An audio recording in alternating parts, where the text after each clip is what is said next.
तो सियासत के तमाम रंग होते हैं, लेकिन आगामी विधानसभा चुनावों को लेकर देश के पूर्व में यानी पश्चिम बंगाल अब दो रंगों में रंगता जा रहा है।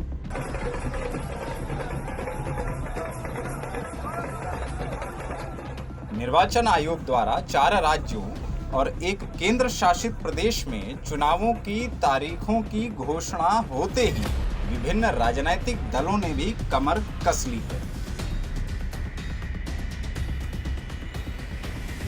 लेकिन पश्चिम बंगाल में चुनावी रण कुछ ज्यादा ही रोमांचक होने वाला है। दरअसल बिहार विधानसभा में जीत हासिल करने के बाद अब भारतीय जनता पार्टी का पूरा ध्यान बंगाल के चुनावों पर है।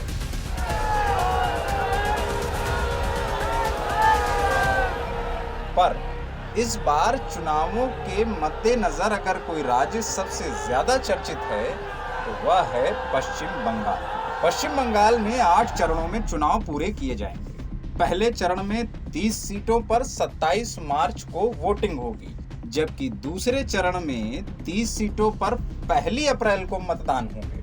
तीसरे चरण में 31 सीटों पर 6 अप्रैल को, चौथे चरण में 44 सीटों पर 10 अप्रैल को और 5वें चरण में 45 सीटों पर 17 अप्रैल को मतदान होंगे।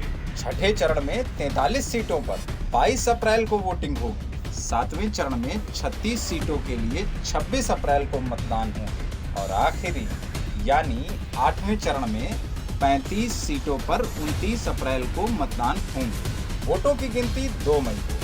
अब बात यह है कि पश्चिम बंगाल में बीजेपी और टीएमसी यानी तृणमूल कांग्रेस अपनी पूरी ताकत झोंकने में लगी हुई है।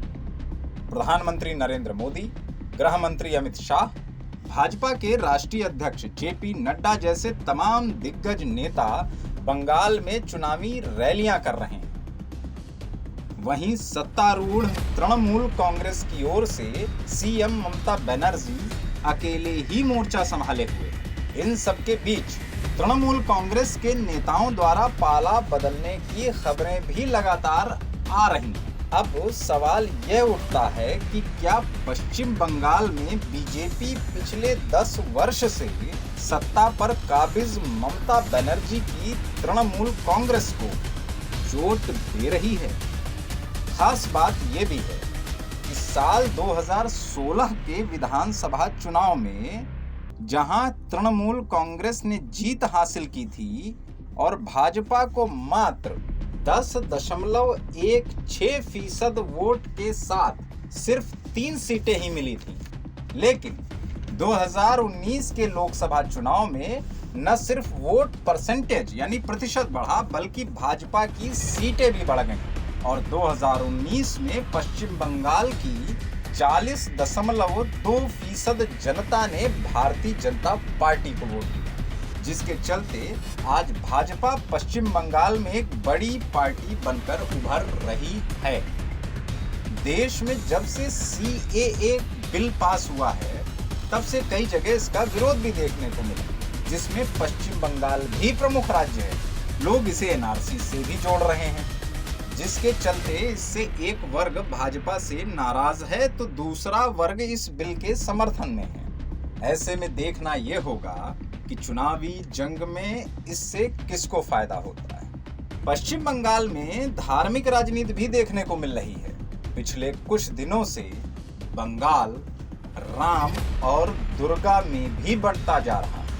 ऐसे में यह देखना दिलचस्प होगा कि इस बार पश्चिम बंगाल में सरकार किसकी बनेगी और पत्ता किसका साफ होगा। ऐसे ही खबरों के लिए देखते रहिए एक्सपोज इंडिया।